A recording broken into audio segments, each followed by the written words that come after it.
Hi everyone, and welcome to the BREAM Fishing Project. In this episode, we're off to one of my most favourite arenas of all time, to Forster, to review the 2025 Daiwa BREAM Series, brought to you by ABT, and this with the round sponsor of X-Braid. Anyway, this was the first of two events run at Forster. There was a Manning River one which got, let's just say, rained out, and they put two events on in a row, and this is Forster 1. Run on the 4th and 5th of June in 2025. It's a cracking event. Always love talking about going to Forster, and I know you're going to enjoy it. Let's roll the intros and get into it. Here we go. Welcome to the BREAM Fishing Project. This is where you need to be every Tuesday to find out all the latest tips and tricks to help you target bream on lures. You'll get to hear from some of Australia's elite bream competition anglers and see how they were able to achieve their results in competitions around the country. Now, here's your host, the 2019 Hobie Kayak Fishing World Champion, Andrew Deeth.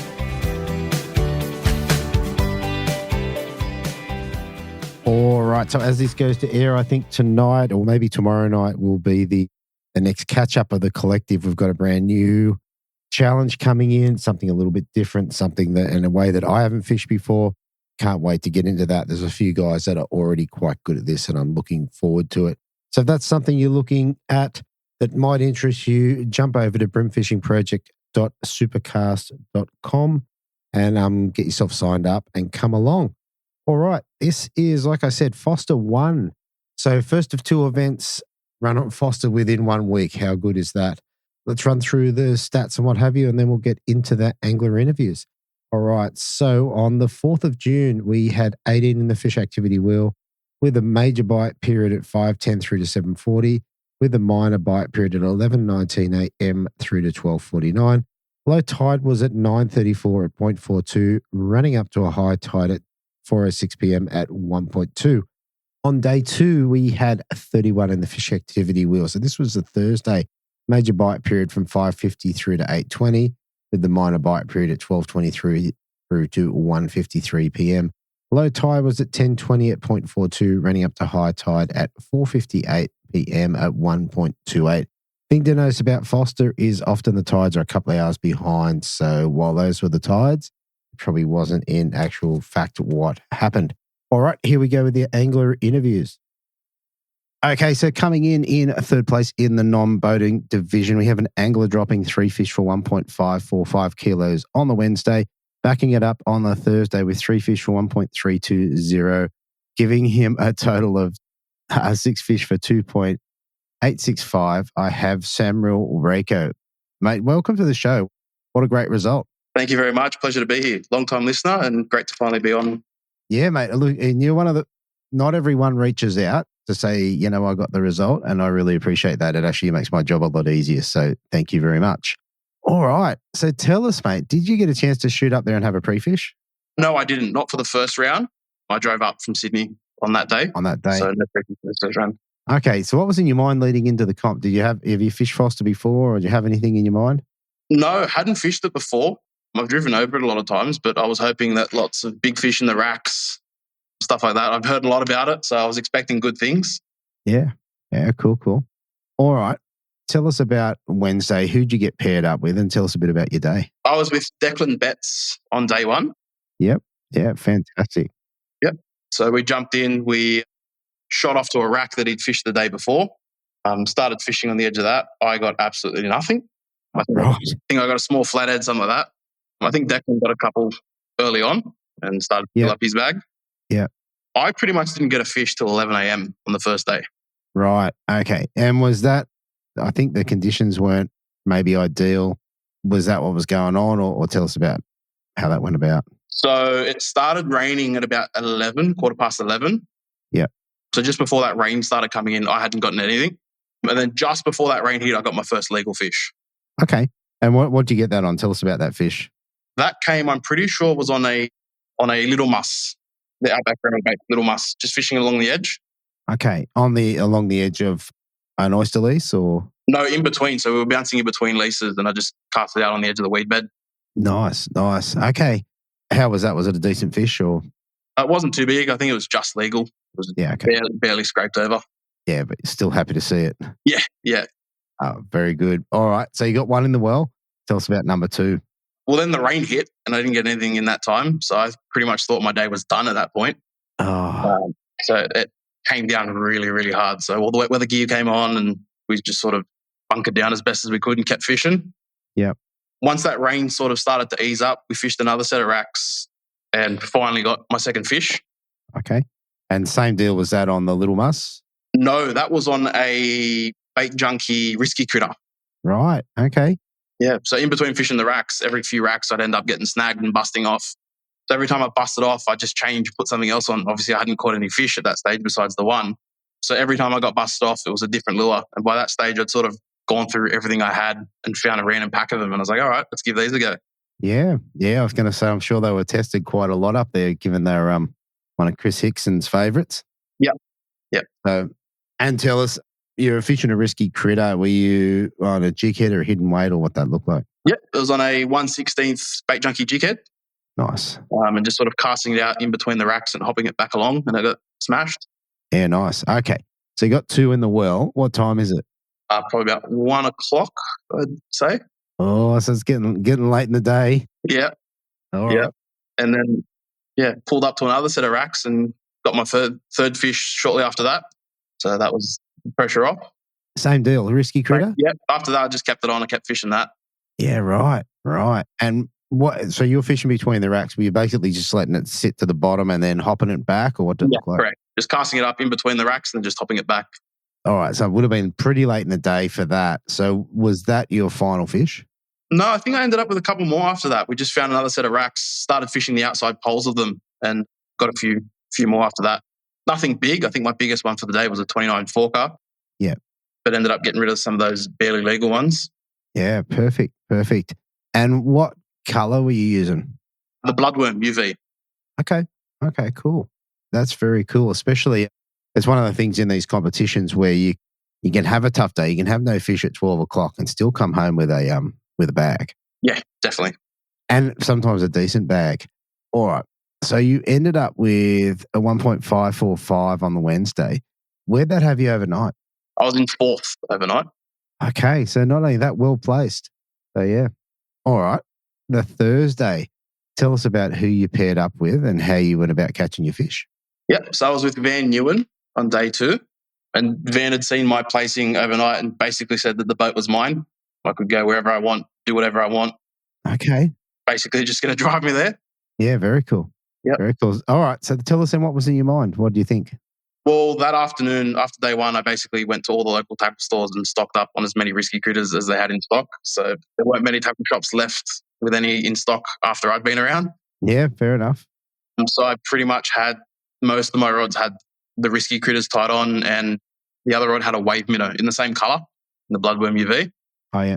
But just something different. I thought, may as well mix it up.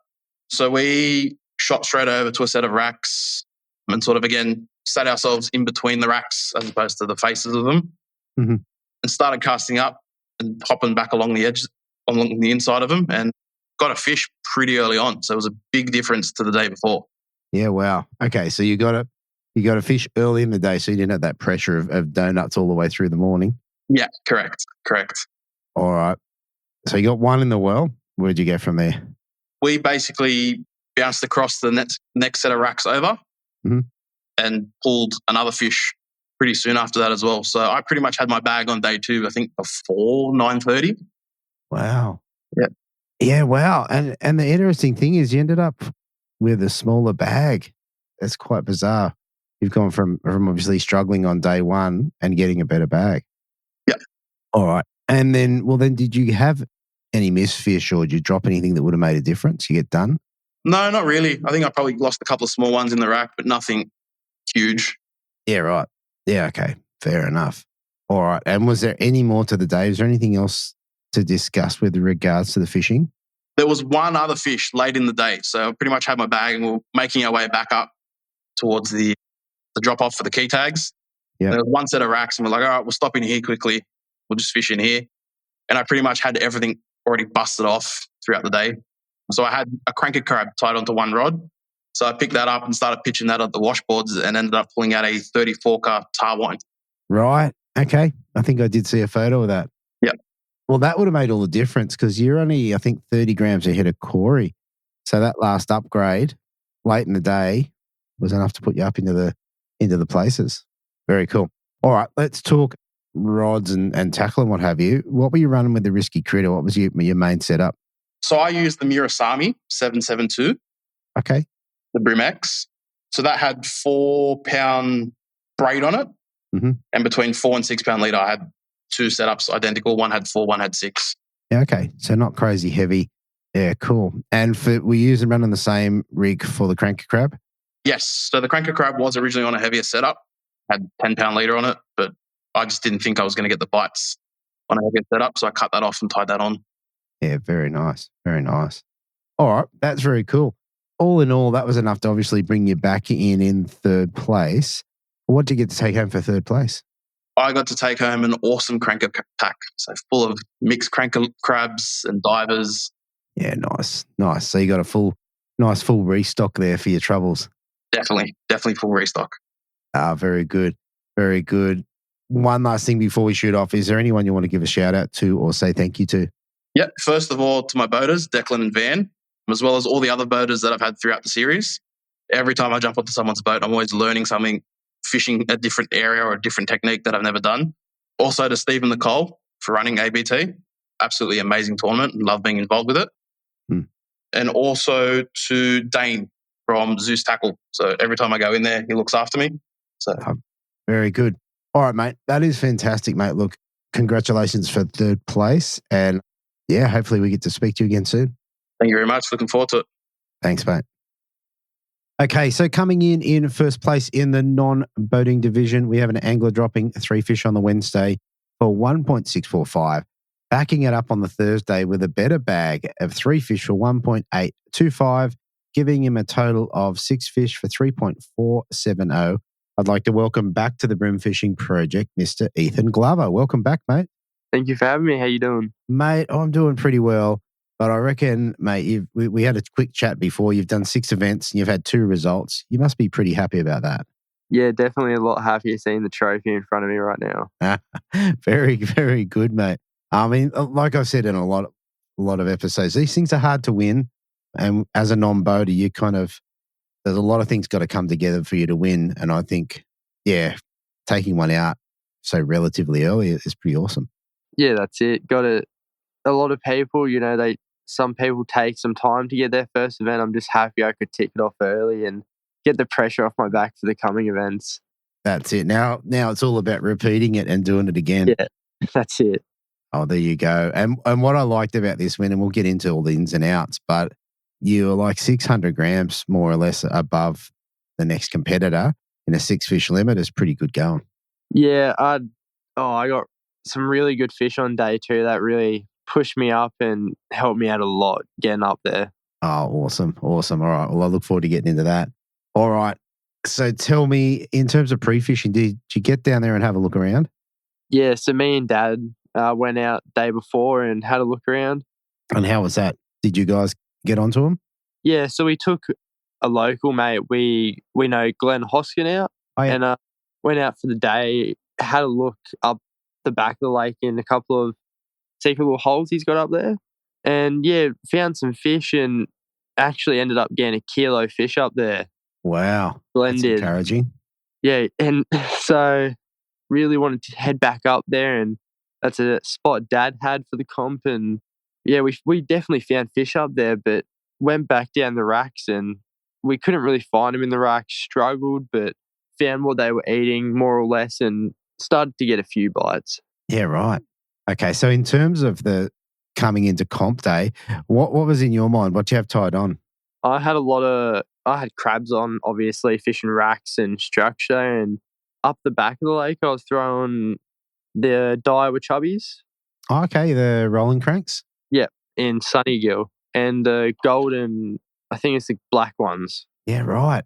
You know that Sunnygill's one of Chris Hickson's favourite colours?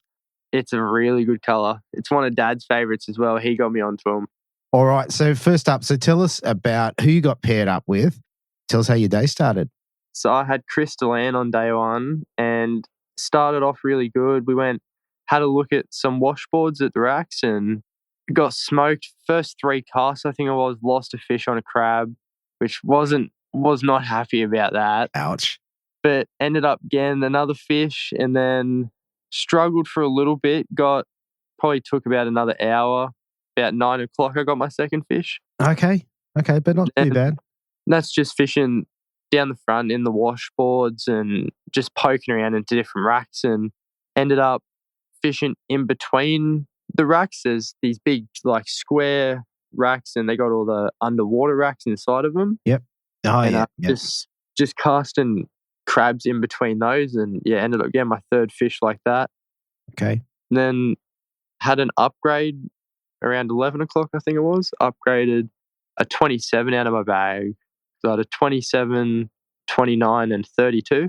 Yep. Okay. Ended up getting rid of 27 and putting a 30 in there. Yeah, nice. And then 15 minutes left to go.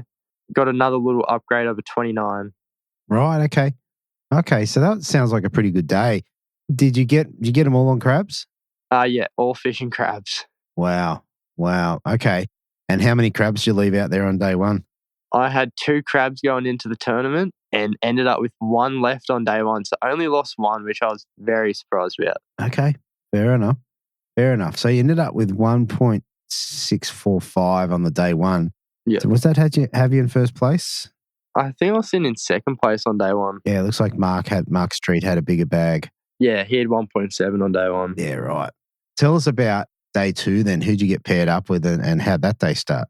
So day 2 with Peter Brukel. Lovely boat. Absolutely amazing fish out of that thing with the dual live scan and everything. It was great. And he said to me early, I see you're in second.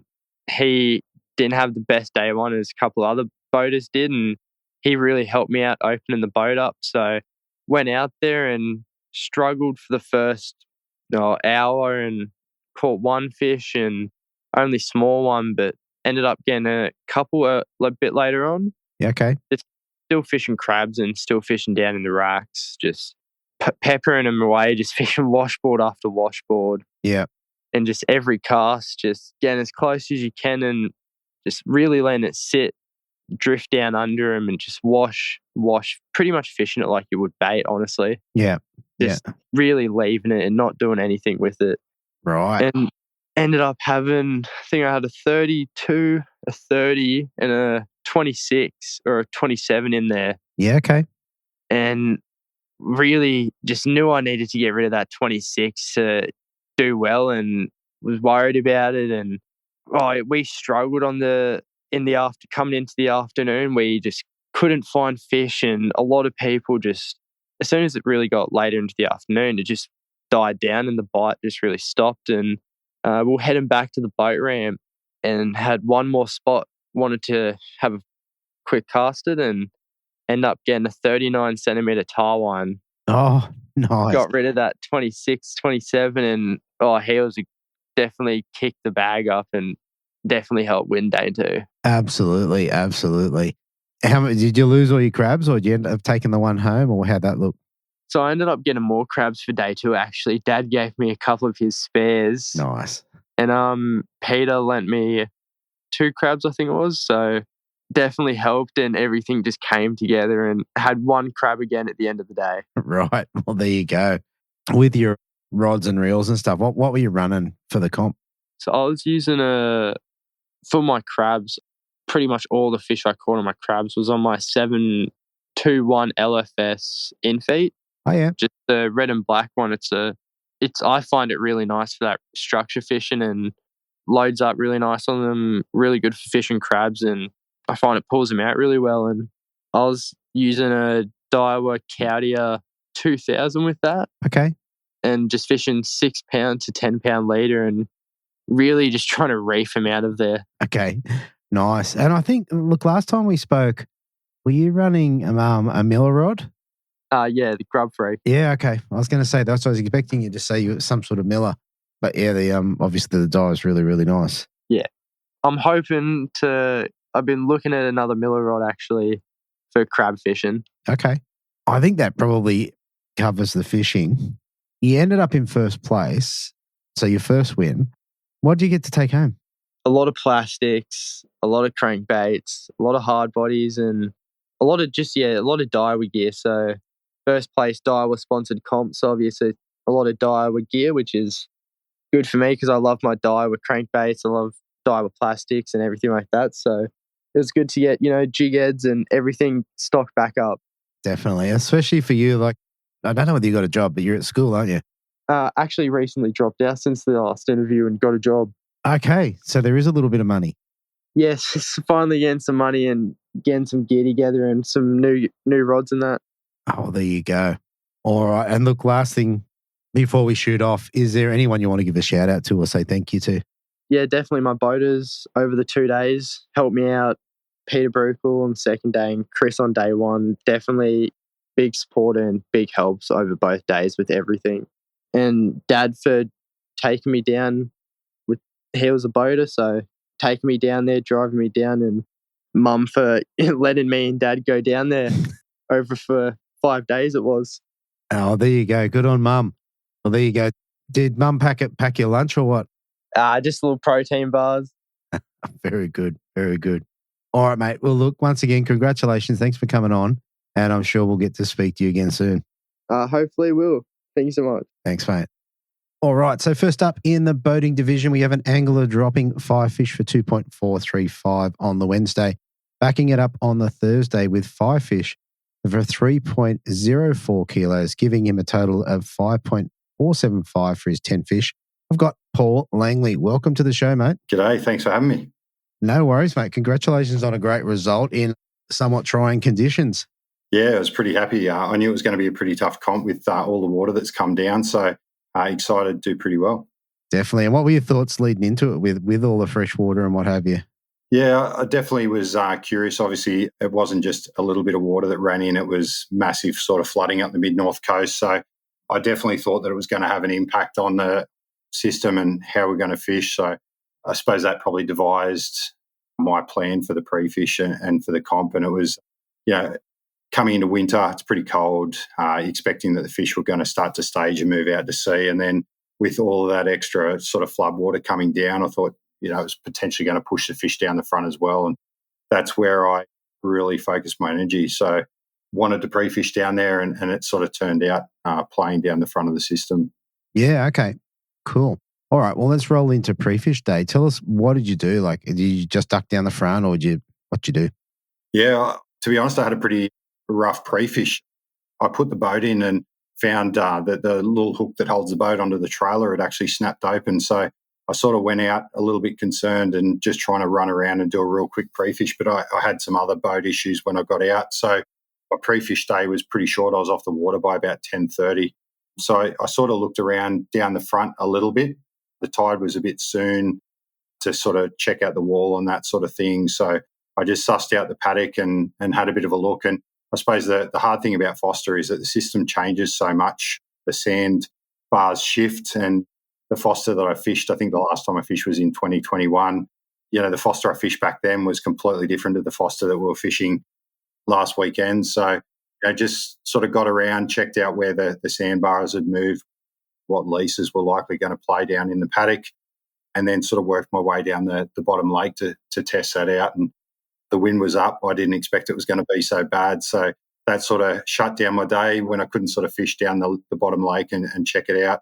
I basically just pulled the pin and thought I'll go with my gut and fish, where I expect to see the fish and see how it worked out for me. Fair enough. All right. So leading into the Wednesday to day one, what was your game plan? What were you thinking you're going to do? Yeah, so game plan before the pre-fish and after pre-fish was definitely the tide was going to be running out. I wanted to go and hit the leases in the paddock, try and get a bag and hopefully get a decent bag from there. And then I was really keen to catch the tide change on the rock wall and try and get some upgrades pretty late in the session. So it kind of worked out pretty well from a tides point of view across the two competitions, to be honest, because we kind of got a tide change, but they were both at complete ends of the day. So the first comp, that tide change was in the afternoon. So I was pretty keen to start on the racks and sort of see how that turned out. Yeah. Yeah, very good. Very good. All right. Tell us about your day then. Let's roll into comp day and tell us how you got your first fish. Yeah, so comp day went well. To be honest, I had a bag really quick in the morning. So went straight to the paddock and I had I suppose a rack that or a set of washboards that I really like to fish. And again, they've changed a bit. So normally at the end of them, you can kind of get into the racks and fish some floating pontoons, but it was all closed off. So I just basically went to the first lot of washboards. It was a little bit shallow with a little bit of a channel that ran along the washboard. So I was kind of keen to see whether that had held the fish and had sort of funneled them in there. So, went straight there. Was fortunate I started down the list a little bit, but no one had beaten me there, so I got straight onto it. And I was just throwing 2-inch scallop crabbies that were lightly weighted, roughly 1/20th. Basically, the wind was blowing onto the racks, the tide was pushing through, and I just cast up along the washboards nice and close, slackline it, and just allow it to sort of waft down in that current along the washboards as close as I could, and just kept a really good eye on the line. And as soon as I see the tick, I'd just wind them on. And it didn't take long. I think it was only 2 or 3 casts, and I had first fish in the boat, and the non-boat sort of still trying to get organised, wondering what was going on. So it worked pretty well, and just kind of kept coming from there. Yeah, I mean, it's such an exciting way of fishing like that. Like you're either going to get them or you're going to get done. It's going to probably be really quick. Yep, absolutely.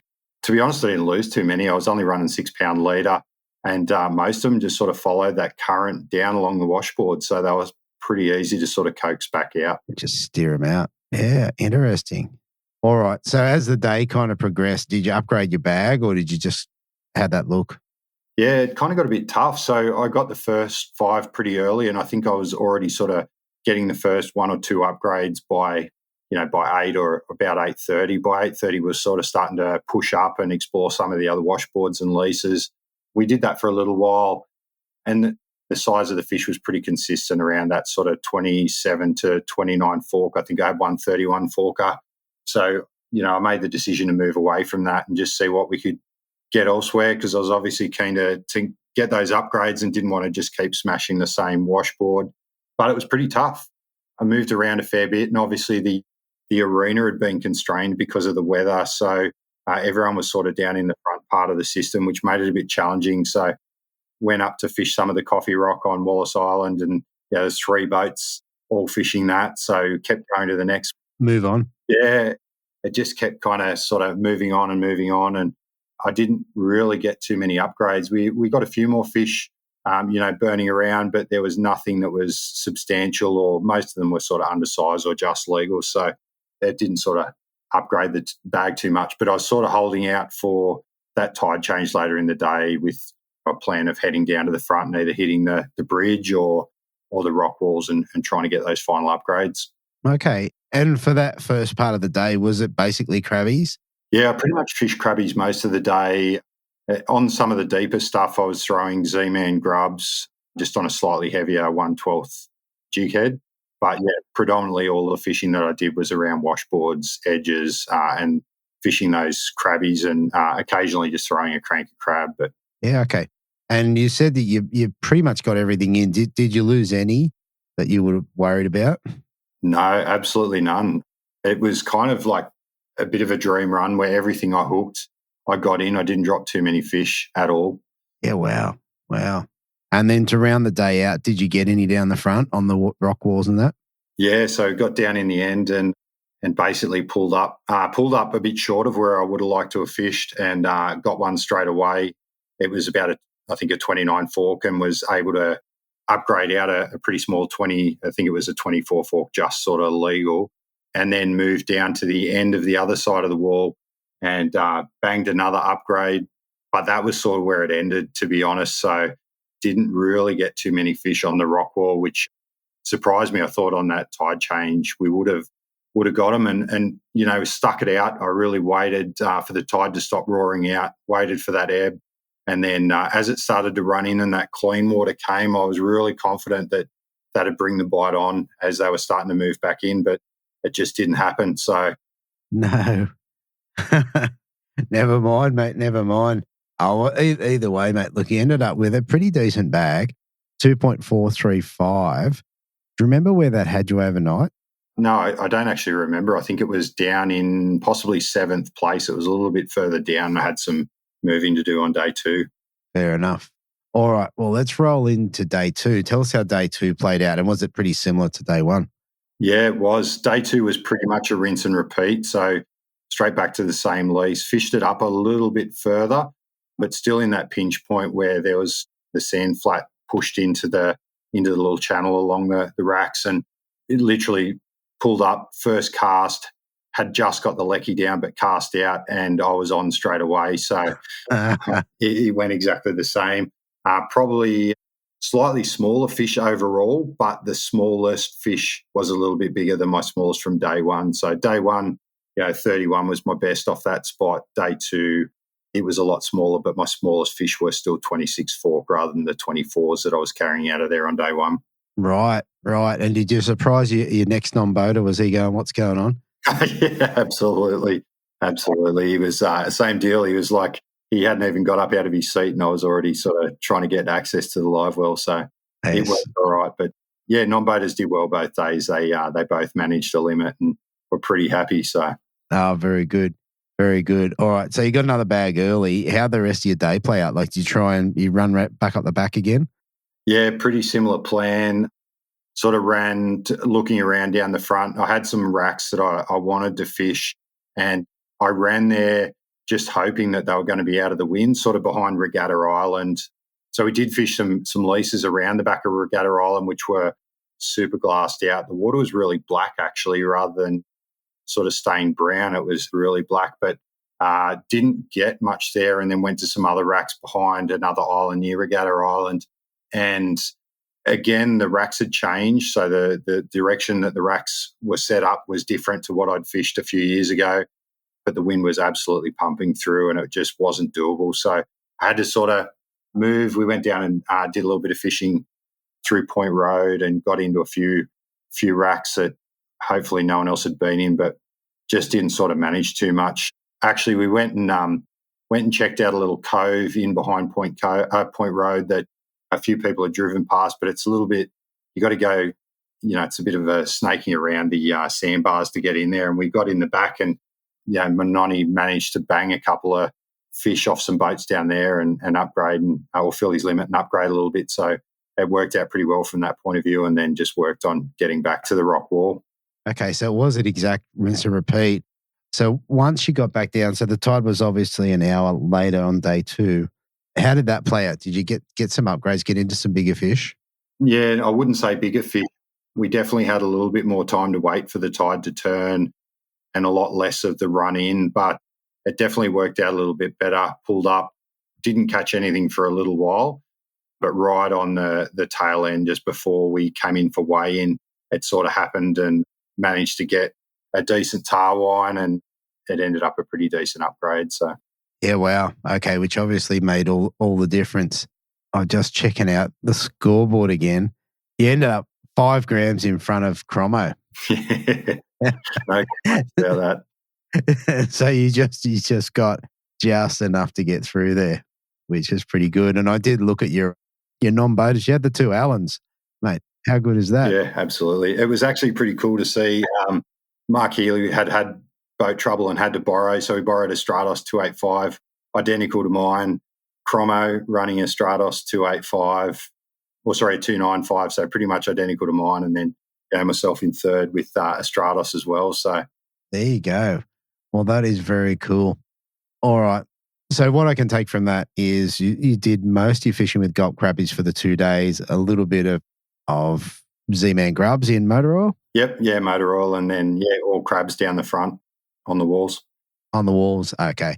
All right, and leaders for the comp? Yeah, I think you said maybe 6 pound.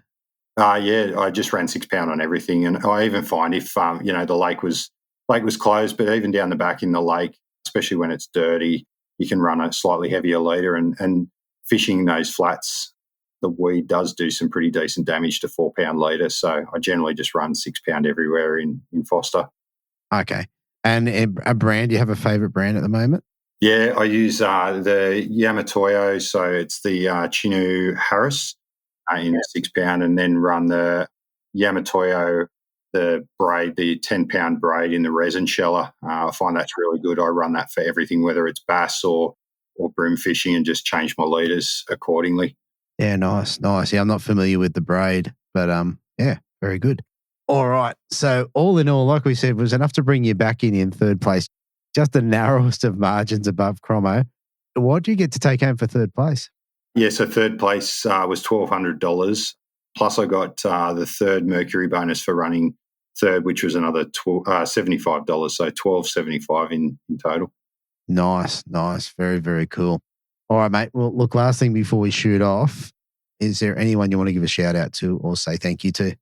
Yeah, definitely. So big shout out to Lawrence. I've got all Lawrence gear on my boat, and I definitely think it is the key to the results that I get, the active target. But I think the thing I love about the Lawrence gear is that everything on my boat's integrated. I can put the power pole down from the foot pedal on my Ghost. The Ghost integrates with the sounders.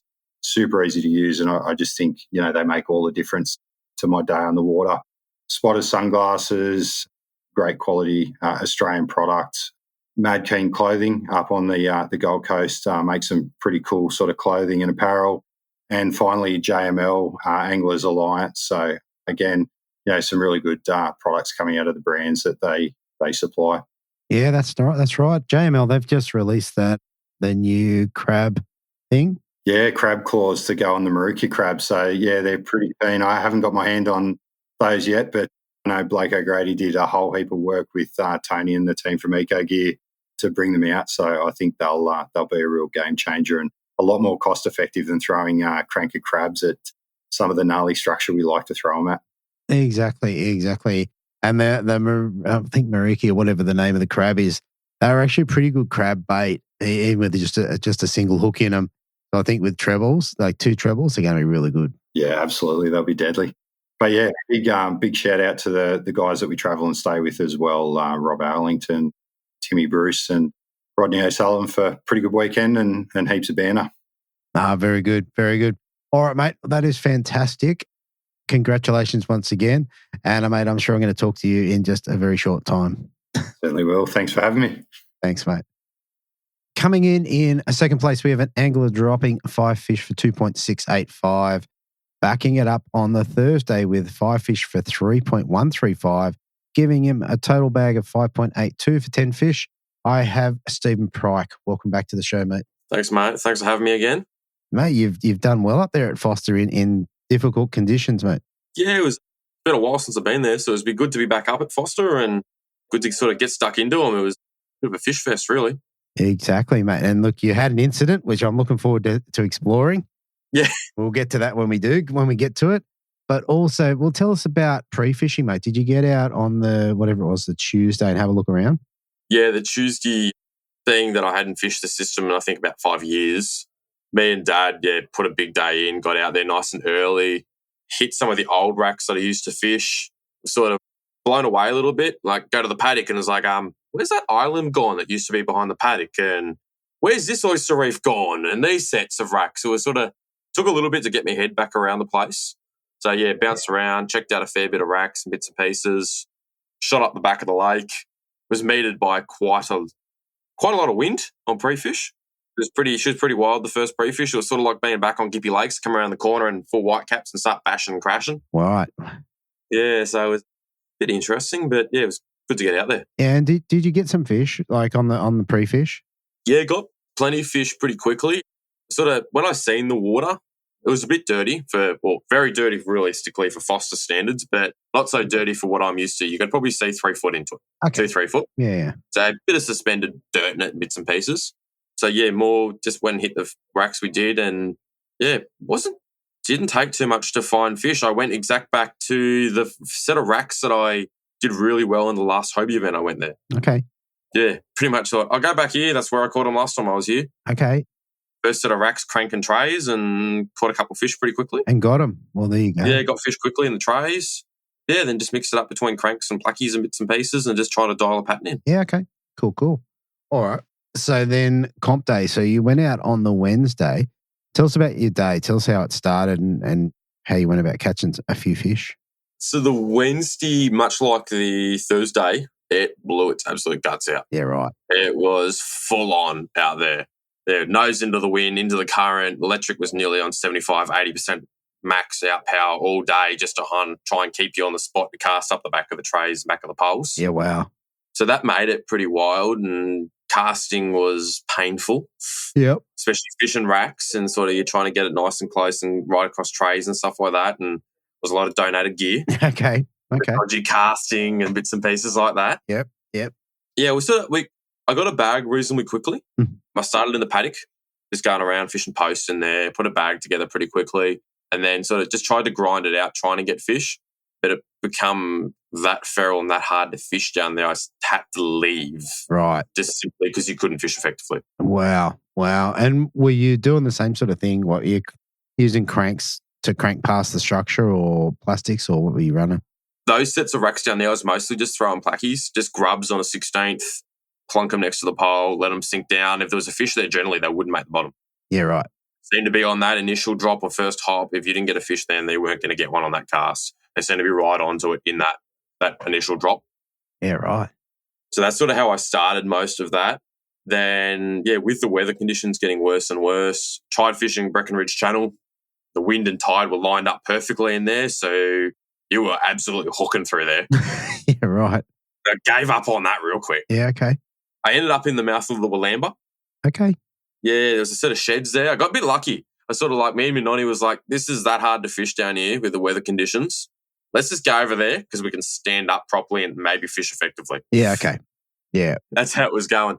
Yeah, we went over there, started fishing racks over there, got quite a few good fish, well, decent fish for the event, sort of around that 30 tipper, 33 tipper, which seemed to what you wanted to be putting in your bag. Yeah. Yeah, got stuck into those, fishing the racks and the trays there, and then sort of lucked out. I swung, as I was coming around the corner, a set of racks near a shed, swung the live out a bit wider and noticed a deeper reef. Okay. And that deeper reef paid off for me for both events pretty much. Each day I could go there, pitch crabs upstream. Yeah. And pretty much just thumble them back with a tide. And then there's 1, 2, you'd go there and you'd bag out pretty quickly, or start upgrading, get rid of those sort of 26, 27s and start rounding them up to 30s and stuff like that. Wow. And that's basically, you spotted that on the active target. Yeah, spotted on the active target with the scout mode, and then, just pitching crabs up along it. So that was pretty handy, that section there. Each day was, for the 4 days we sort of fished it competition-wise, is probably 20 fish at least a day out of that area. Wow. So that really paid off big time, that area for me. Yeah. I didn't get any massive fish out of there, but a lot of 30 to sort of 33 tips. Yeah, so solid fish. Solid enough. Yeah. That's pretty much where majority of my weight came from for day one. Okay. And in terms of dropping fish, you get smoked by a few? No, it was kind of surprising for Forster. I was pretty lucky. I fished pretty clean. I only got smoked once by one good fish. That was the only fish I lost for the weekend that would have counted. He lost a couple of little ones and pulled hooks and bits and pieces, but I don't think I lost anything besides that one that would have helped me. Yeah, fair enough. Well, like I said in the beginning, mate, you came back with a pretty decent bag of 2.685. Where'd that have you overnight? That had me sitting in third place. Third place. So yeah, close enough, sort of in the hunt. Absolutely in the hunt. All right. Tell us about day 2, mate. What was your plan and how'd you go about it? So day 2, sort of shot straight back to the paddock and started there fishing edges. It was a bit slower, just with the tide being a slightly different stage, just being that little bit later in the day. So I think I got 2 fish early, and then that was it. And I ended up going back up to that same oyster reef and bouncing crabs along it. Yeah, okay. Just to go fill out my bag. Bounced around, and then there's a set of sort of trays, but with PVC cut racks in them, like drones. I'm guessing they grow smaller oysters in them, or the juveniles or something like that. Yeah. There's a set of those that had quite a lot, or the tide was quite high, and the tide started running out, and it was pumping out wind with tide. Couldn't use the lecky because it was ripping through that hard. So me and Minoni ended up pretty much dropping the talon, pinning ourselves on each corner of the racks. Right. So you'd fish individual tray by tray by tray, nice and slowly. Yep. And that's where we both got all of our weight. We turned up to the set of racks about 11 o'clock-ish, this particular set of racks. Mhm. And I think the next 2 hours, we both completely upgraded our limit, upgraded multiple times, got all of our weight out of there. Right. Yeah, I was lucky to get 137 tipper. So that was a bit of a bonus. Sort of helped me round up to that 3 kilo mark. I mean, yeah, that's where it got blown up properly. Yeah, right. Did a proper Forster. Yeah, okay. Yeah, fair enough. Fair enough. For that whole back end of the session, was that cranks or was it plastics? The whole back end of the session was plackies. So it was just nothing special, man. Like, I think it was more just the presentation and casting. Typical sort of rack fishing. If you're not nice and close to it, you ain't in the game. Yeah. So just dropping motor oil grubs on 16th and 24th, depending on the current flow and the wind. Yep. Just dropping them either right next to the edge of the tray or thinking about the sink and casting it before the pole or before the tray enough to allow enough sink time to get it down, to get it under, and then hook them and try and hope and drag them out. Try and get them out. Yeah. Oh, there you go. And was it day 2, mate, that something happened you're going to share with us? Yeah, it was day 1. Right, okay.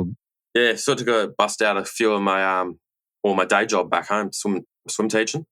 So yeah, went for a bit of swim on day 1. Tell us how that happened. Yeah, best fish of day 1. I think he's about 35 tips, something like that. Fishing down the paddock late in the session and got the engine jacked up right on the back of the boat because we're sort of going over rails and bits and pieces. And yeah, got this fish, boat flipped it. As I've boat flipped this thing, it's landed down near the console and I've seen the outboard about to smack into a pole. So run to the front of the boat, try and step on the electric motor to pull the boat away from it. It was a little bit too late, and yeah, the back of the boat hit the post with quite a lot of current and tide, so it swung the nose around. And instead of stepping on the electric pedal, I stepped out of the boat and did a perfect pin drop straight to 2 meters of water, straight underwater. Yeah, come up, grab the side of my boat, and I think it's about the quickest I've ever seen Parko move. He ran straight to the front of the boat and grabbed me wrists and hanging on to me to make sure I was safe. Yeah. Yeah, and climb back in the boat, pissing myself laughing, and we had a good laugh about it. It was a bit of a highlight. As much as you don't want to go for a swim, it was funny as. Yeah. And you said that was late in the session? Yeah, it was only about 15, 20 minutes to go. And it was like, Parko talked, we can go in early, man, so you don't freeze. And I was like, nah. I was laughing my head off and like, let's just keep going. Like, we only got 15 minutes. I can be cold for that long. Yeah, that's right. That's right. Well, there you go, mate. There you go. Is that the first time you've fallen out of the boat? Yeah, it's the first time I've ever come out of the boat. Yeah, it's taken a while to come out, and yeah, it was a bit full on going out, and because it was raining and blowing its guts out, like bibs, full wet weather gear, buff on, glasses on, runners, like the whole kit. Everything. Yeah, everything got satched. Fair enough. Fair enough. All right. So anyway, back to day 2, mate. So you filled out your bag and obviously did much better than day 1. In terms of lines and leaders, what were you running for the comp? So I pretty much used my bass gear. That's pretty much what I was running in the racks. I had a 6 to 12 pound Samurai Infinite. That was the major rod I used for the rack fishing for the whole time. Yeah. 2,500 Caldia, 15 pound braid, 15 pound atomic, the new the 8 strain, and 10 pound leader just attached to that. Yeah. 1/16 heavy gauge jig hook. Just one of the seekers and the heavy wire, and then just a motor oil grub, plain and simple, pretty much. No scent, nothing. It was basic as you could get it, nearly. Yeah, wow. And it did the job. It was that's what I caught fish on for the both the events. It didn't let up the whole time it got bit. Yeah, wow. Yeah, that is very cool. Very cool. Sort of for the crab stuff, I was just fishing 6 heavy crabs on the 151 Samurai Reaction, the 7'4". You just get that nice big punch up against the tide and a nice soft tip just to thumble them through those oyster reefs. Nice. Oh, very good. All right, mate. Well, like we said, it was enough to bring you back in second place. Still a kilo and a bit behind Mark, but, that was kind of an outlier. Yeah, he's a hard man to catch up to at the moment. He is, mate. He is. All right, mate. For second place, what did you get to take home? I think it was $1,700 cash. Yep. And then picked up the second place Mercury bonus. So it was an extra $125 in the pocket for having a Merc on the boat. Nice. Yeah, so nice bit of pay. Helps pay for the fuel bill to get up there. Absolutely. And all right, so last thing before we shoot off, is there anyone that you want to give a shout out to or say thank you to? Yeah, obviously yourself. Just have me back on the channel again. Big thanks to ABT, Steve and Nicole at the series there. They run a great event and it was good to be back. And yeah, Froggy's Offshore and Hobie, they've been massive supporters of me now for pretty well close to 10 years now. So yeah, they've always been awesome and yeah, taking care of me. Yeah, very nice. Very nice. All right, mate. Well, congratulations once again. Last thing, mate, what's your next event? Next event for me, I think, is BREAM Marlow by memory. So I think that's my next one coming up. Yeah, I can't remember. I didn't think it was Marlow, but it could be. Yeah, I think it's the BREAM. That's my next one. Yeah, it's either that or Cooter. Yeah, nice. Yeah, so getting keen. We'll be spending plenty of time around BREAM and Marlow in the next couple of months with the ABT Grand Final coming up there. Fantastic. Well, mate, there's a couple of really good shows on Marlow and Cooter and what have you. So, yeah. Well and truly worth the listen. Absolutely. All right, mate. Thanks again. And, mate, we'll talk to you next time. Well, thank you. Thanks, mate. Okay, so up next in first place, we have an angler dropping 5 fish for 3.06 kilos, backing it up with a big bag for the comp of 5 fish for 3.915 and 10 fish in total for 6.975, winning by more than a kilo. We have Mark Healey. Welcome back to the show, mate. Yeah, thanks, Andrew. Thanks for having me back on. Mate, you have been dominating now for quite a period of time. It's not just been a little run. It's been a really, really good run, eh? Yeah, it's been a good last couple of years. What can you say? It's a few things have gone my way and that's what you need, and been putting plenty of effort into it, and it's good to have some consistent results. 100%. What do you think there's any secret behind it? Is it just time on the water, or have you just, is there anything in your mind?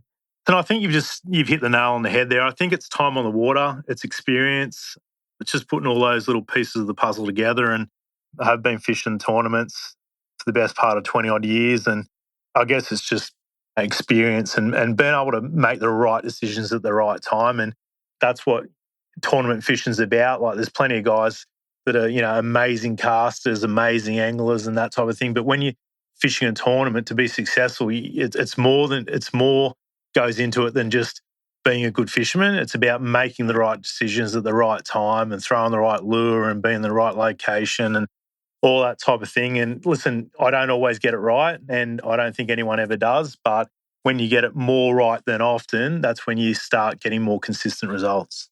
Yeah, I mean, look, it's been a great run, like we said.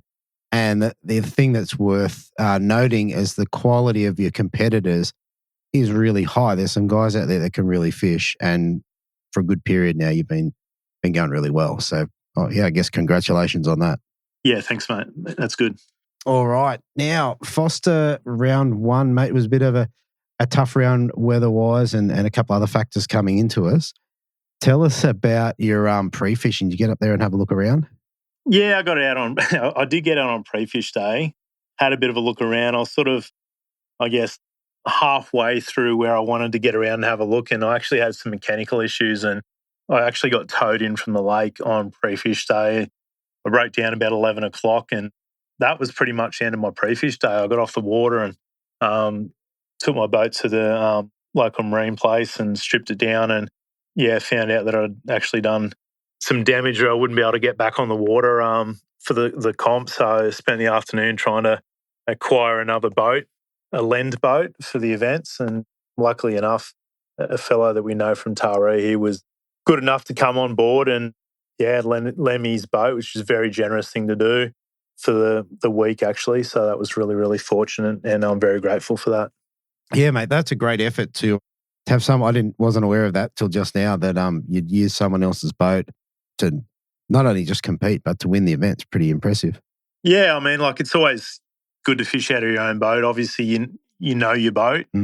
You're more comfortable in your boat, and I'm not someone that likes to lend things at the best of time. And when you're fishing out of someone else's $100,000 bass boat, let's just say I treated it much more kinder than I would have ever treated my own, I think. So I was very mindful of and respectful of the opportunity I was given, and tried to do the right thing and look after the boat as good as I could. And I was happy with how I went about that. Yeah, mate. That's really good. I was thinking if I was going to lend a boat out or even a kayak, Forster's the last place I want to lend it. Just because of and I mean, that's right. And I mean, obviously the lake, I don't know if you know, Andrew, but the lake was out of bounds from the gale force wind warning. So there was very limited places that you could actually fish. So I spent a lot of the time around the paddock and Breckenbridge Channel and those type of areas, and to try and get out of the wind a little bit. But also I think that's where the better fish were essentially for that first event anyway. And yeah, like I did fish a lot of racks, but what I did is I fished racks where I could get my boat in and it wasn't too tight. I wasn't going to scuff up. And to be honest, a lot of the time I actually fished the outside. So I had the boat, casting into the wind, but the current and the wind was keeping the boat off the racks and the posts and the trays and that type of thing. So I was very mindful of that sort of boat positioning and still being able to try and get productive casts in at the same time. Yeah, which is tricky. Our last thing to do with your pre-fish, did you learn anything? Like, did you key into anything in the time that you were on the water? Yeah. I actually got some fish and they weren't like, I got numbers of fish in the paddock, which is, if people don't know the paddock, that's sort of the first, when you go under the bridge, it's the first main cluster of racks that you come to. Although it has changed pretty significantly in the last few years, it's not as, I guess, structure orientated as it once was. A lot of the racks, for various reasons, have been removed. So there's still some rails, still some posts. There is still some racks there, but they've incorporated more floating as opposed to fixed racks. And it has silted up in a lot of areas considerably as well. So it does look pretty different to it had looked in years past, especially like 5 years ago from when I would have last fished it. So it has changed, but that's where I found, I guess, most of the fish in that lower part of the system, in around the paddock and stuff like that. They did still were in the paddock where I expected them to be, although the structure wasn't as prolific as it once was. Yeah. Cool. All right, let's roll around to comp day. So I think you said to me just before we started some pretty nasty conditions. Tell us about your day. Yeah. It was like, weather was pretty nasty. Just like I said, the lake was closed out, which was probably a good call in the end. And then, so there's a lot of traffic in that lower part of the system. And yeah, I just sort of went and started on one particular set of racks, which I'd caught a lot of smaller fish the day before. And I think ended up getting, I think off memory, maybe 4 legals out of that area. Although none were big, they were sort of all like tippers and that type of thing. But it was sort of just a good like settler, I guess, just getting fish in the bag early. So yeah, just progressively worked around and went down to Breckenbridge and upgraded a couple before moving back into the paddock later on in the day. Right. And what were you using? What was your technique? Yeah, so I threw some like crankbaits around a little bit, but I would say just about all my fish came on crabs on that first and that second day. So I was fishing UV olive, which is the sort of the newer colour that's been released by Cranka. Just with the water being slightly tannin stained still, I just thought that flick of UV on the claws and the under base plate there, underbelly, may have made just a small bit of difference. And yeah, listen, that was the key. Once I started catching fish on that, I kind of just stuck on that because I just knew the bigger bites would come and they did. So okay. How did you manage like Cranka crabs in the racks in the wind with high current? How'd you kind of manage that? Yeah, it wasn't terribly easy, but I guess I was fishing the heavy crabs, just gave me a bit more line control. Would have been too hard to fish the light with that wind and that current. So obviously you want to match the conditions and you want to stay in contact with the lure, and it's so important. Not only fishing crabs, but fishing structure, you need to be in contact with the lure. I think you can fish a little bit heavier because it's so important, because if you're not in direct contact with that lure, like a fish grabs that lure and it turns and it runs off, and you'll just lose so many fish by not, I guess, picking up the bite quick enough, if that makes sense. So when you're fishing a heavier lure or more weight, you're more direct line, you've got more tension on that line. So not only do you feel it quicker, but your reaction and your turn time on those fish is going to be quicker, more responsive, and have a better chance of landing those fish. Yeah, wow. And in terms of, it's gnarly country up there. Did you leave many on the bottom? Well, they're fairly snag resistant, the old Cranka Crab. I did lose a few. I lost a few to structure. And on that first day especially, I lost quite a few to some fish, actually. There's a few memorable toastings that kind of hurt, which I thought were going to hurt a lot more than they end up doing, as opposed to the second day where I managed to land, I think, all of the fish. And I think that showed in the size of the bag, obviously getting nearly another kilo on that first day weight. Yeah, that's right. That's right. And in terms of your first day bag, you were sitting just over that 3 kilo mark. What was in your bag? Did you have any big ones, or was it all just 600 grammers? Yeah, no, I had a 1485. So that ended up being big BREAM for the event. So that obviously a pretty big kicker and pretty important fish there on that first day with, like I said, I had quite a few small fish. So that sort of, I think it was 42 fork. So I think anywhere that's a pretty good fish. But at a place like Forster, when it was fishing fairly tougher, you've been kissed on a good spot when you can land a fish of that caliber. Very good, mate. Mate, tell us, run us through that capture, mate. Tell us how that went down. Yeah, I just threw the crab in and just let it sit there. And there's a bit of current. I just drew it under a bit of structure and just felt, I actually didn't think it was a big fish. I just felt like a bit of a rattle. And then I let go and it sort of give it another warning hit. And again, I didn't really move it. I just sort of just stood there and just felt for weight. And then I was like, oh, he's got it in his mouth. And I just wound up and I was just like, holy shit, this thing's not moving. And started sort of shaking its head. And luckily I had it pinned real good. Like I obviously belted it front on. It had like a hook on either side of its mouth. And when you got them bridled like that, they tend not to, I guess, fight as hard, or it's a bit cleaner because if you got them pinned on either side of the mouth, you've got a bit more control over the fish. I guess it's like riding a horse. Like if you got, the reins on either side, you can kind of pull them around a little bit. And if you get a big fish and it's just one treble in the corner of the mouth, you've got no real, I guess, control or advantage to be able to turn them. That's when they cut water and that's when they can be pretty hard to land. But luckily this guy was double pinned and I mean, he played up, don't get me wrong. And I was like, because I wasn't fishing a lock drag, but I was just winding, like I was running a high gear 2500 and I think he was still taking string. I was winding as flat as I could and I think he was still taking string on me. But luckily, eventually edged him out and got him very close to the boat before I backed it off a little bit more and eventually landed him. So I didn't think it was, I knew it was a good fish, but you don't really know how good they are until you put them in the net and you drop them on the floor of the boat and you're like, holy shit, this is serious. 100%, mate, 100%. That's a great fish in any system. Yeah, and I think when you get a fish of that size and it is fishing tough and it makes all the difference. And without that fish, I wouldn't have had a great bag on that first day and it sort of was enough to, I think it might have even been first overnight, but, it was just, at the time, it was just, there was some big fish around there, but I was just probably lucky to catch that fish that day at that time. Yeah, no, that's very cool. What's interesting about that, if you didn't get that fish and you had a 400, 500 grammer in there, you probably still would have won. Yeah, in hindsight, that's probably the case, but you don't know that on the first day of the comp. And I'm of the belief that there's a thing called spot management, but I don't like the idea of leaving anything out there either.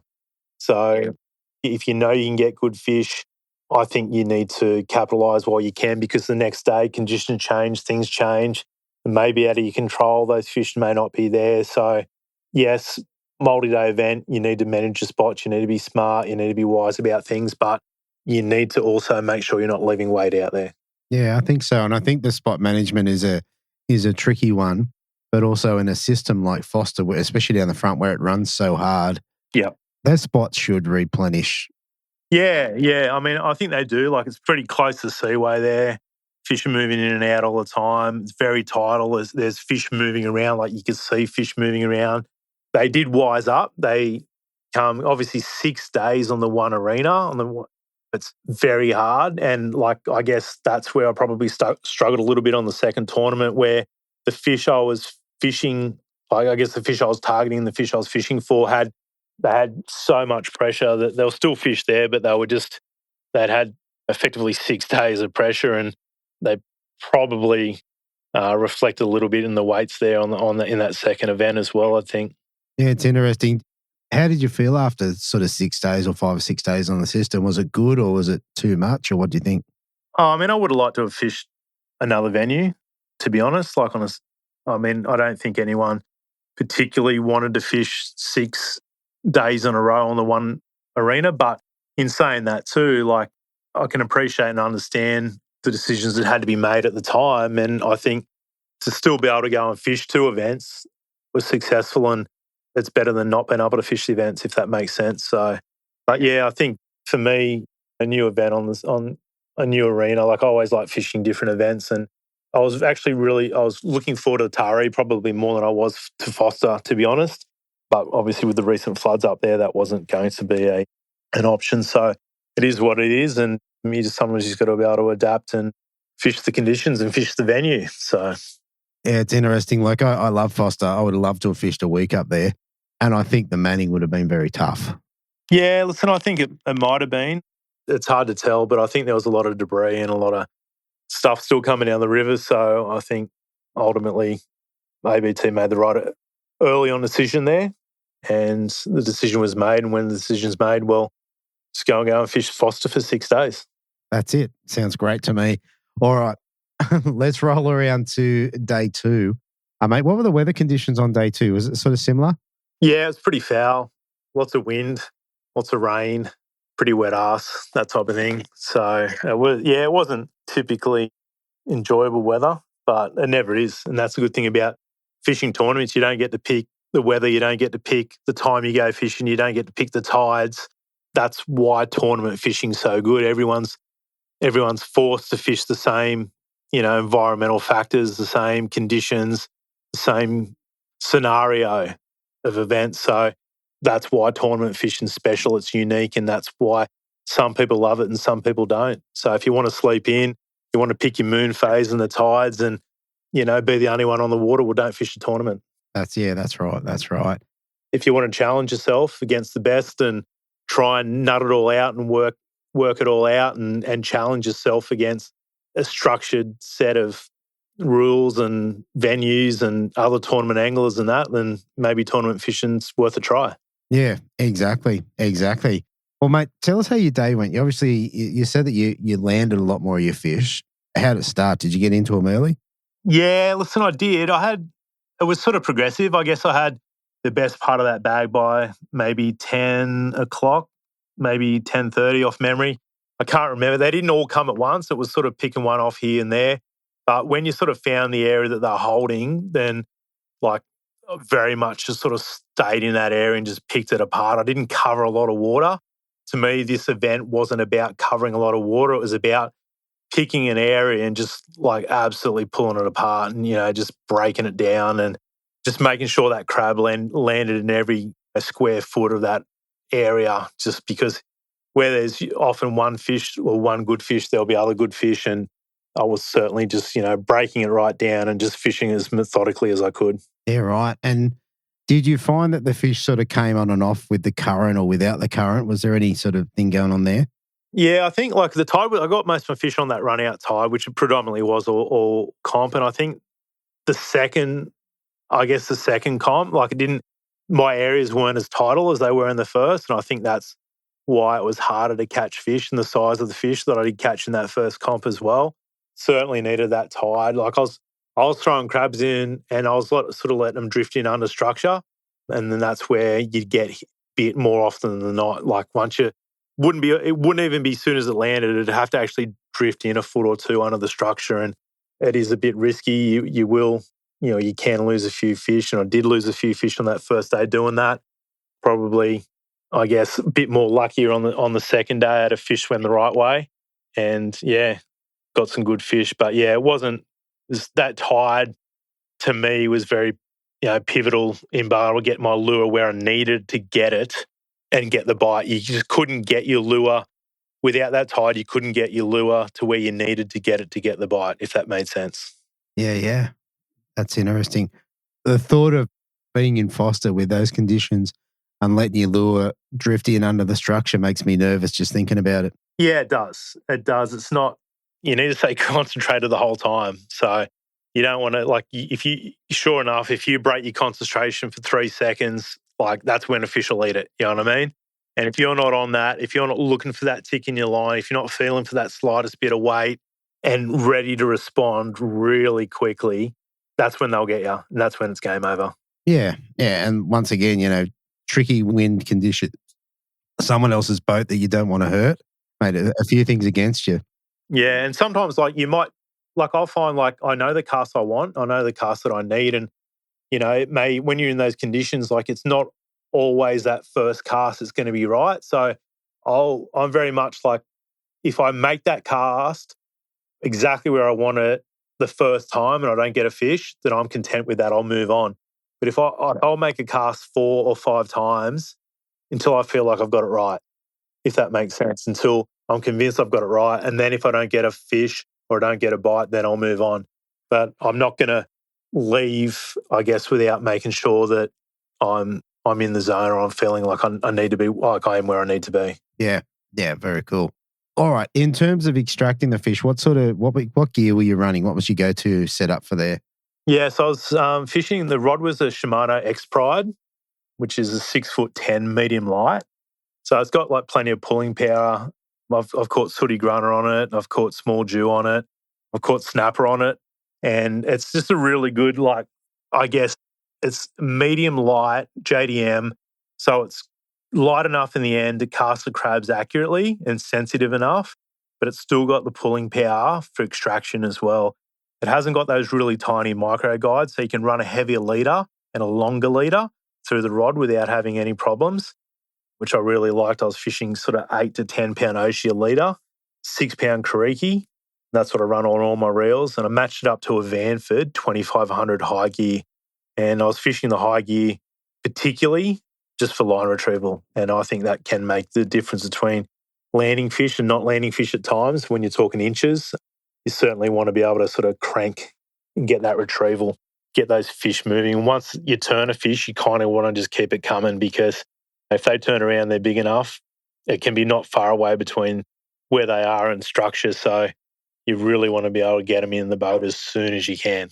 Yeah. Yeah. And I think what you said about winding against, keep winding. So winding against the drag was something as a kid I was told, do not wind against the drag. But in bream fishing, it tends to really help you extract the fish on a lighter drag setting than locked up, I guess. That's right. And there's always that fear about locking up. And, I wasn't fishing overly heavy, 6 pound leader, 8 pound leader, 6 pound braid. Wasn't fishing overly heavy, not to the point where I was confident enough to lock up, because you hook a 1.5 and you will, every chance you'll pop it off, you know what I mean? Like swinging off a fish of that size. Yeah, sure, if you're hooking 34, because they're not taking drag, but you're hooking 1.5s, and sometimes you just need to give them a little bit, unless you're really fishing heavy gear. So yeah, very cool. And to me, it's about comfort too. I'm very comfortable in fishing sort of 6 pound and 8 pound, and that's what I'm comfortable with. I still feel like I can get plenty of bites on that. Might have to run a slightly decreased drag, but at the end of the day, it's all a trade-off, isn't it? And I don't think there's a right and a wrong way, and it's situational. It can come down to water clarity. It can come down to the gears and come down to the size of the fish. The structure you're fishing, can you give the fish 2 inches? Sometimes you can't. Sometimes you've got to lock your drag. So I don't think there's a right and a wrong answer. I think it's what's comfortable for the situation and comfortable for the angler to give them an opportunity to still hook the fish, but the confidence that when they do, that they can land the fish as well. Yeah, I think what you're saying is right. And the times that I've fished Forster and lock dragged, there's days where you fish a lock drag and bit heavier line than you're using, but you'll get every fish out. Every fish will come to you, and then the next day, all you do is pull hooks all day. I was just running the standard crab claws as well. I didn't upgrade to the 12, so I was just running the 14s, and that kind of was in the back of my mind as well, because I have straightened those in the past on big fish, but I think I just felt like, because the fish weren't slamming, it was still very tentative bite, and I just felt like those 14s were that little bit finer, a little bit more, I guess, harder for the fish to pick up and that type of thing. So I ran those, and ultimately I didn't pull too many hooks. It was either dustings or landing, so which was good. Yeah, okay. Look, last time I was up there, I got and saw so many big flathead. Did you get any big flathead over the couple of days you're up there? Oh, not really, hey, not really. When I did get up to the lake in the second event, there was quite a few flathead up in the lake, which is very untypical for that lake. You might get one or two, but there was just a heap there. I don't know whether the floods had pushed them up into the lake, but yeah, I wish I'd pushed a few bream up there as well, but that wasn't to be. But yeah, listen, I think we saw a few decent flathead, but it wasn't the big flathead weren't down the front like they normally were anyway. So not that I noticed. Yeah, fair enough. Fair enough. All right, mate. As it turns out, mate, you absolutely donged them on the second day and came in well in front. What'd you get to take home for first place? It was 3,600, so 3,600, 500 for big bream, and 250 courtesy of my borrowed Mercury bonus. So, so I gave that to Paige. He's like, that's the least I could do was give him the Merc bonus for his hospitality around that and everything. And yeah, no, so it was a pretty good payday at the end of the day. So it was good. 100%. And a very good way to start your Forster campaign. Yeah, no, it was good. And winning the first event, it was like, there was no pressure going into the second event. It was just go out there and for shits and giggles have a bit of fun, which I did. It was a good week on the water. So some challenging times, don't get me wrong, in both events, but all in all, I love Forster. I love being there. I love the area. I love the people, and I'll certainly going back sooner than later. Yeah, nice. All right, mate. Last thing, is there anyone you want to give a shout out to or say thank you to? Yeah, I mean, like obviously Pagey for lending me his boat. Like the bloke's gone out of his way to lend me his bass boat. It's a beautiful, immaculate boat, and just want to say thanks, big fella, for that. I won't be forgetting that in a rush. And like Hickson for helping me out with some batteries and that type of thing. That bloke's always running around helping everyone else. He's just a bloody legend. And, who else? Delando, just for his hospitality up there and that. Yeah, just I won't go into it, but just my sponsors for everything they do, and got some good relationships there I've had for a long time, and very grateful for their commitment as part of what they do for me. So, yeah. Oh, there you go. All right, mate. Well, look, congratulations again. A great win. And, mate, it all comes down to the Tweed, so we'll see what happens up there. Yeah, fingers crossed. I'm looking forward to it. So at the end of the day, we'll just go fishing and see what happens. Whatever happens, happens. I didn't start the year to take it Angler of the Year. Like, obviously, I had success with that last year, and it was kind of like, yeah, I've ticked that off the list, and I've had some pretty fortunate results, which has given me an opportunity to go for it again this year. It's not something I've set out to chase. I haven't gone to Western Australia to try and pick up any cheap points there or anything like that. So I'm just going to go up there and have fun and fish it. And in the end of the day, if I do well, great. If not, that's fine too. That's it. It's come down to the battle of the marks, and both of you have got form on the Tweed, so it'll be interesting to see how it all comes out. Yeah, it should be fun, mate. I'm looking forward to it. Very good, mate. All right, thanks again. We'll talk to you again soon. Thanks, Andrew. Cheers, mate. Bye. Okay, so there you have it, everybody. 5 interviews. I wasn't able to catch up with Dan Brown, which was disappointing, to be honest. A guy I've known for a lot of years. And maybe if I get in touch with him, maybe we'll reinsert an interview into the back of this later on. Anyway, I hope you enjoyed that one. Next week, we'll have Forster Part 2. And let me tell you, the race for the AOY is hotting up with just one more event after Forster 2. Anyway, I'll tell you all about that next week on the Bream Fishing Project. I hope you enjoyed it. Thanks for tuning in, and I'll talk to you next week. Thanks for listening. Hopefully you were informed, inspired, and entertained. If you were able to learn something or just enjoyed listening, please consider subscribing and rate us on your favourite podcasting platform.